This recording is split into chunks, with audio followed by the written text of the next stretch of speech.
미국에서는 해골을 도끼질한다고 그런다면서요. 한국에선 뭐라 그러는지 아세요? 넌 뭐가지야?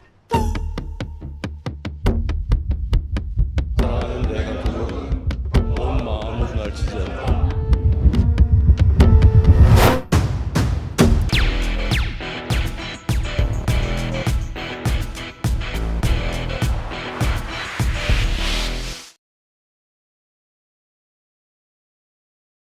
Welcome back, everybody, to Cinema Daily US. I'm Matthew Schuchman, and today I'm here to talk to you about Park Chan-wook's new film, No Other Choice, which was seen out of the New York Film Festival because the official release is coming closer to this Christmas, and then wider, I believe, in January 2026. And I will say right now, you won't have to wait to the end of my letter grade to understand that I love this movie, and it is my favorite film of the year so far. So let that be what it says. Beyond the more specifics I'll get into right now, but let's get into some of those specifics with the positives of this movie, because mainly this movie is just a positive.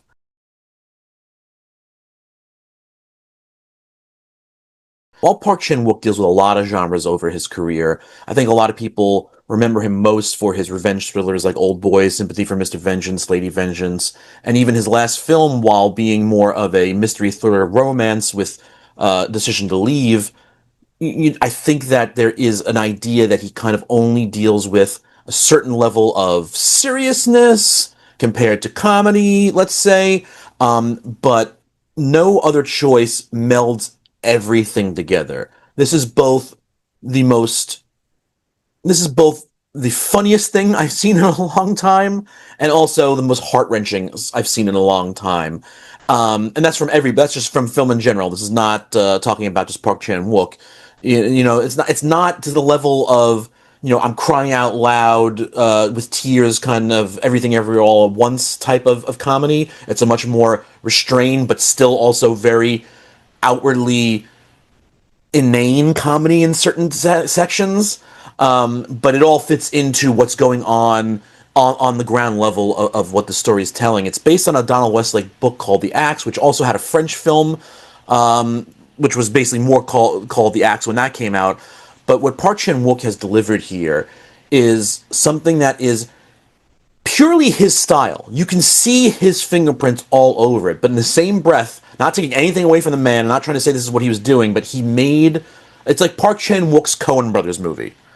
And there is something so joyous in both the performances, the writing, the visual presentation of this film, which leave it unmatched. It's like every second, every frame of the movie, whether it be the visuals, whether it be the performances, whether it be the music, you just almost mouth open agape in awe of just how beautiful this film is from start to finish. This is by far, I think, I can't see anything else beating it for my favorite film of the year. I don't know, we'll see. But as of right now, No Other Choice is not only my favorite film of the year. I don't know if I can say it's my favorite Park Chan-wook film at this point, but it actually could fight to be that. And performance also from leebyunghun. He's somebody who's done a lot of both Korean film and American film, so a lot of people will know him. Maybe they don't know him automatically by his face until they think about it for a few seconds. And he's done some great work in the past too, but this is by far his best performance ever. And this movie is carried by him in the sense that I'm sure there are other people who could have done it. I know there are other people who could have done it, but I can now not imagine anybody but him anchoring this film. So let's move on to the negatives, which there are very few of.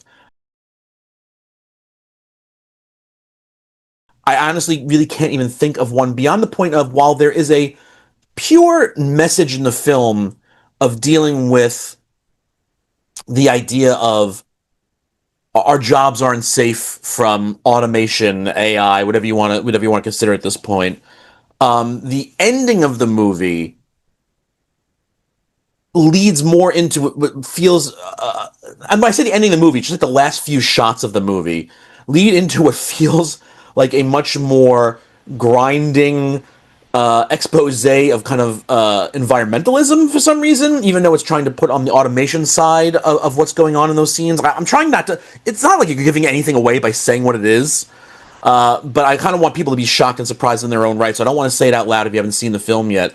And it just felt awkward for a few seconds to be like, wait, did I miss something somewhere in here?